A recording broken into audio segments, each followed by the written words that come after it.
Morning guys and welcome back to the channel. In front of me I have a new Baltany release. It is a quartz powered, sort of retro inspired, all stainless steel sports watch. In a couple of videos recently I've actually spoken quite highly about Baltany watches and the fact that they seem to be including more watches like this in their range of watches, more all stainless steel sports watches. Yeah, slightly more modern watches, I guess.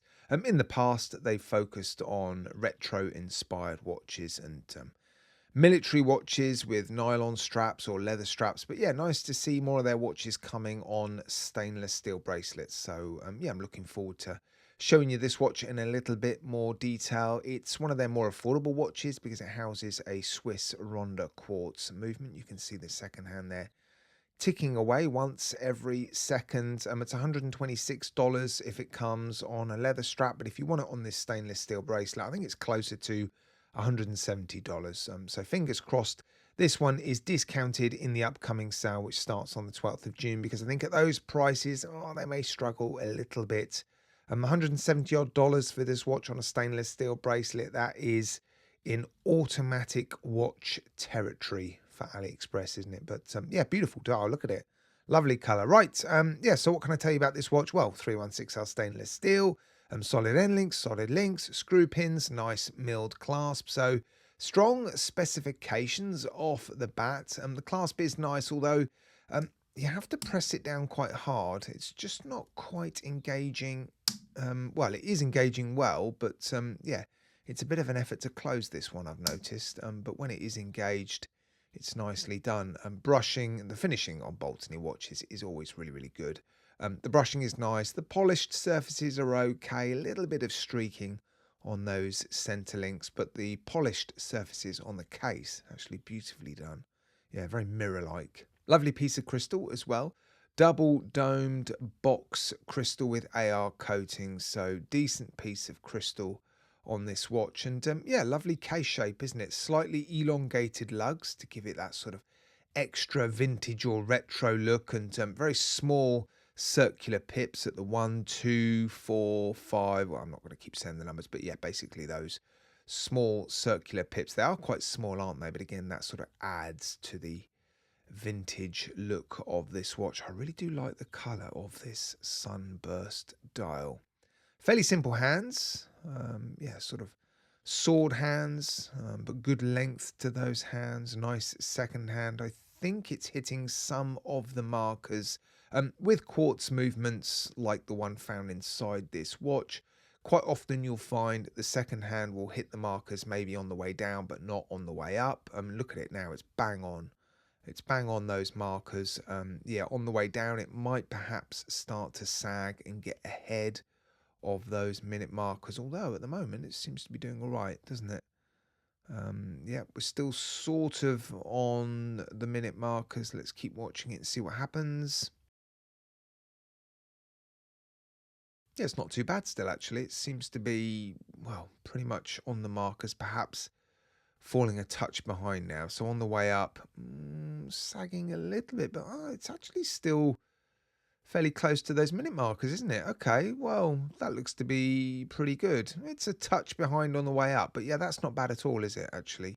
I've seen far, far worse. 100 meters of water resistance, I believe. No, it's 200 meters of water resistance. So screw down case back. It is a screw down crown. The case is mostly polished. The top surface has some circular brushing on it. It's very nicely done. The bezel is polished as well, look, but yeah, no signature on the crown or the clasp. That's not unusual for Baltany. They don't tend to plaster their logo or their name on every single surface, which some people don't mind. I tend to like either the clasp or the crown signed, otherwise the watch at this sort of angle just looks a touch sterile, doesn't it? If the name only appears on the dial, there's nothing on the case back, nothing on the crown, nothing on the clasp, it is a little bit sterile, but yeah, it's not a big thing. It's just a fairly personal thing, isn't it?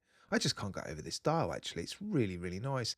I'm not wild about this faux patina. It happens a lot these days. It's designed to make the watch look a little bit more aged and retro than it really is.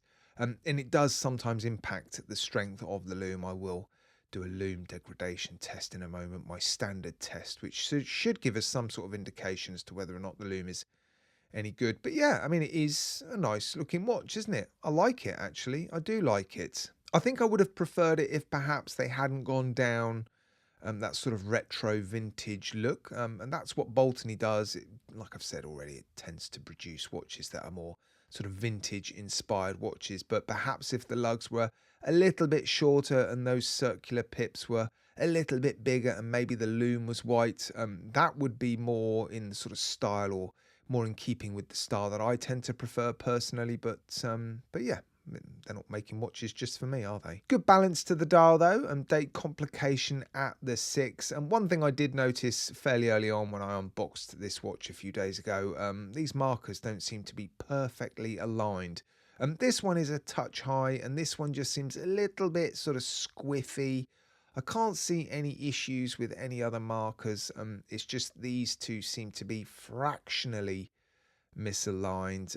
I hope that's not the case on every watch. I suspect it's not. I suspect it's just the case on this one. But yeah, if you end up buying this watch, let me know in the comments section or email me. I'd love to know if your watch also has ever so slightly squiffy indexes at the 3 and the 9. It's not very noticeable, but yeah, they just look ever so slightly off, don't they? Right, I want to show you the movement actually. In fact, I want to have a look at it myself, truth be told. But yes, why not? If I've got the case back off, let's have a look at this. Oh, interesting. It's got a massive battery in it. I think it says actually on their listing on AliExpress that there's a 10-year lifespan for this battery, and I'm not surprised. Look at the size of it. It's massive. Right, let me get a toothpick and pull that out.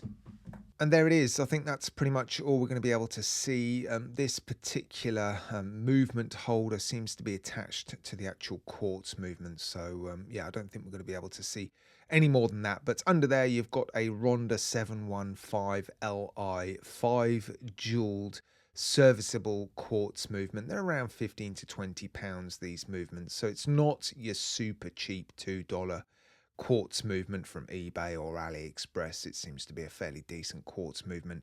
Day complication, and like I've already shown, the second hand is sort of hitting the markers. So yeah, it's nice that they're offering watches with something a little bit different inside of them, although I think perhaps most people watching my videos would prefer this watch to have an automatic movement, but still seems to be a decent enough quartz movement, doesn't it? Right, time to test the loom. I'm going to do the usual test, just let it degrade for 5 minutes, and that should give us some indication as to whether or not it's any good. The initial loom burst looks pretty impressive. The loom is filled into applied indices. It does have that sort of discoloration, that fake patina look to it, which can impact the strength, but well, let's just see how it goes, I think. Right, the 5 minutes are up and the loom is still pretty visible, and the strength seems to be fairly comparable between the hands and the applied indices. So yeah, I'm happy with that. I'd say average or better than average even. Right, let's wrap it up with a wrist shot and a wrist roll. Here it is on my roughly average sized wrist, and yeah, I think it looks pretty good. It's fairly comfortable, good weight distribution all the way around. Once again, because you've got solid links and a solid sort of milled clasp, not too much weight in the head.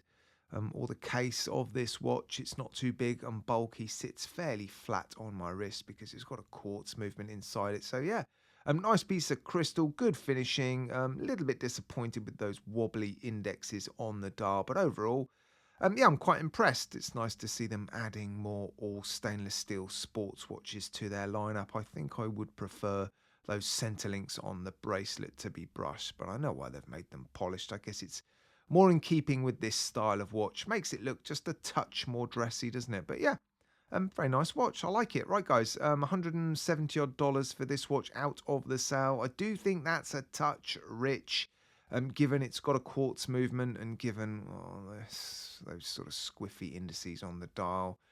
Yeah, so if it's well discounted in the sale, it might be one worth considering. Right, guys, let me know in the comment section what you guys think. I look forward to reading your comments. Right, you'll see me again very, very soon.